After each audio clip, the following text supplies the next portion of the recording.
Hello everyone, welcome back to my channel Gems of Knowledge. So in the previous video we have seen how the reaction of metals and non-metal works along with the ionic compounds and its property. So in today's video we are going to see the occurrence of metals, what are the steps and how the metals occurs in the nature. Okay. So before starting the video, make sure to subscribe to my channel if you are new to it, and also press the bell button to get the notification as soon as I post my new videos. Okay, so let's start with the video here. So today we are going to study the occurrence of metals. So in that you need to know the two things first. So what are minerals and what are ores? So the element or compounds which occurs naturally in the earth crust. So the compounds which are occurring originally in the earth's crust, those compounds or elements are nothing but called as minerals. Okay. So next thing what you need to know here is ores. Minerals that contain very high percentage of particular metal and the metal can be profitably extracted from it. Such minerals are called as ores. Okay, so this is something which is depending on this minerals. What are minerals? Minerals are the compounds which are not naturally occurring into the earth's crust. So using this minerals, okay, the minerals that contains very high percentage of particular metal. So the originally metal which is occurred in the earth's crust, it contains very high percentage of a particular metal, and that metal will be extracted and it will be providing a profit from it. So such metals are nothing but called as ores. Okay. Yeah, so I hope you people remembered I asked you a question in my previous video that show the formation of Na2O and MgO by the transfer of electron. I promised you to share this solution to this question in my next video. Yes, so there is a solution here. You can see here the formation of Na2O. Now first we are going to learn the formation of Na2O. So here you can see Na2 is been given. So it means Na you have to take 2 times. Okay. So 2 Na we have taken and O has been taken. So what is the valence electron of Na? That is nothing but we are having the valency of Na as. So you can see in the electronic configuration of Na, we are having 2 in the first shell, then 8 in the second shell and 1 in the third shell. Okay. Similarly here that is 2, 8 and 1 will be present. So this one is nothing but the valence electron, the electron which is present in the outermost shell of the sodium atom. So that is what we have mentioned it here with a single dot here and with a single dot here. Okay. Then what is the electronic configuration of oxygen atom? It is nothing but 2,6. Okay.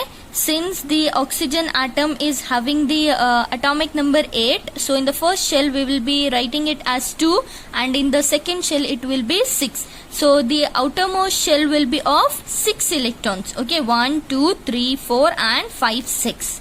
So we need 2 electrons here to complete its octet state. Okay, to complete its 8 electron we need here 2 electrons. So 2 electrons will be taken by the sodium atom. Okay, so 1 electron will be donated here and 1 electron from this sodium atom will be donated here. So after that it will become Na will become plus. So as you know, I told you in my previous video itself that when the element loses its electron, okay, when any element loses its electron it will become plus, and here also it will loses its electron, so it will become plus. So since we are having 2 Nas, so it will be 2 here. Okay, and as this oxygen atom gains 2 electron it will become negative with a 2 here, 2 minus. Okay, so this oxygen atoms gains the 2 electrons from this sodium atom and it will become 2 minus. Okay. Similarly you can see for the magnesium here MgO. So Mg will be having the atomic number as 12. So it will become 2, 8, 2. Okay. And this oxygen atom will be always as 2, 6. Okay, so here you can see the valence electrons will be 2. So this 2 electrons, magnesium will lose this 2 electrons here and it will become 2 plus, whereas after gaining 2 electrons this oxygen will become 2 minus. Okay. Yes, I hope you remembered I asked you a question in a previous video why the group 18 elements are known as noble gases. So here is the solution for it. So group 18 elements are known as noble gases because they contain completely filled orbitals in their valence shell. So in the previous class only you have seen the noble gases I have written, metals I have written and the non-metals I have written. So in the case of noble gases you can see there the orbitals were completely filled. At last the valence electron was completely filled with totally 8 electrons there. So that is the reason why it is called as noble gases, and these are non-reactive gases and they are also called as inert gases. So since they are non-reactive, therefore they are called as inert gases. Okay. Okay, so the next question which was relating to this question was, you can see here, what are the ions present in this compound? So we have to write what all ions are present in this two compounds. So the ion presence in Na2OR, so you can see here two ions are present, that is Na plus and O2 minus. So you have to write this itself, that two ions present are Na plus and O2 minus. As you can see here, Na plus and O2 minus. Similarly here you have to write ions present in MgOR. You can say Mg2 plus and O2 minus. So here you can write Mg2 plus and O2 minus. Okay. So here you need to know three more things here. Very reactive metals. We know that there are few very reactive metals. Those are nothing but K, potassium, sodium, calcium, magnesium and aluminium. So these are the very reactive metals and these are not found in the free state.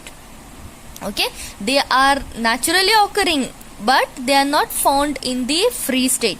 They will be formed in some other oxides, or we can say some ores. Something will be mixed into those compounds and they will be found in the nature. They are not found in the free state. And how can we extract these metals? These metals can be extracted by the process of electrolysis. Okay, so moderately reactive. So there are few metals which are little bit less reactive than these metals. Okay, moderately, mediumly, they are like medium reactive metals. Okay, so those metals are zinc, iron, lead, copper and mercury.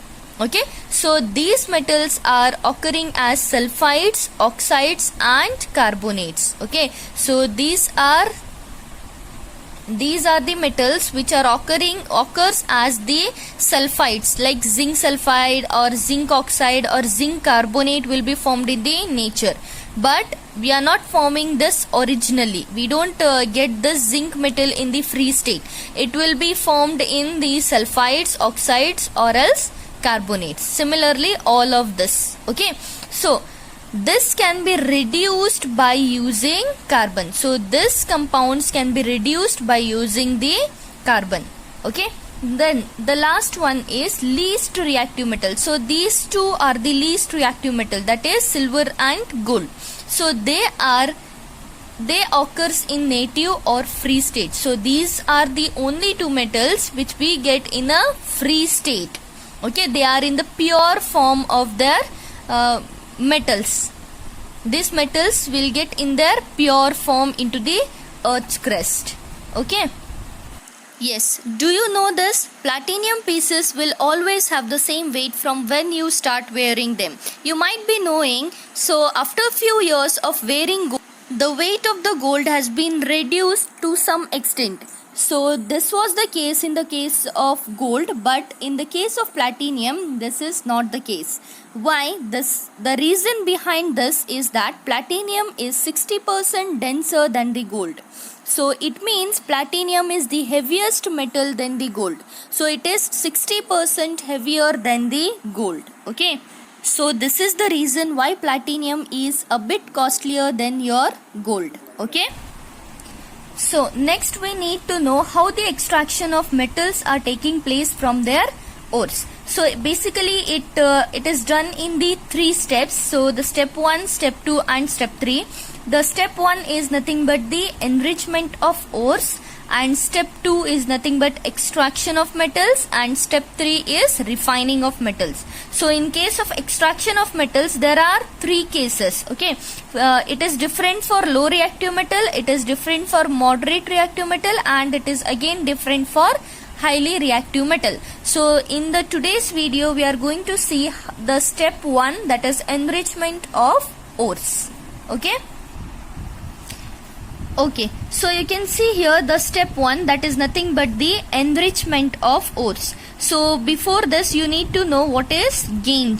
Okay, ores are usually contaminated with large amount of impurities such as soil, sand, etc. called as gangue. So what is this gangue? The ores which we get from the earth's crust, it is already contaminated with large amount of impurities. It will be mixed with the impurities such as soil, sand and whatever the unnecessary things we get, it will be mixed with that, and it is nothing but contaminated. So that thing is nothing but called as gangue. Okay, so in case of enrichment of ores, so we need to remove that gangue from the ores in case of enriching that ores. So before the process of extracting those metals, we need to enrich that ores. It means we need to remove the impurities which are present inside this ore. That is nothing but called as enrichment of ores. So here I have a question for you. So the question is, do you know what is metallurgy? Yes, do you know what is metallurgy?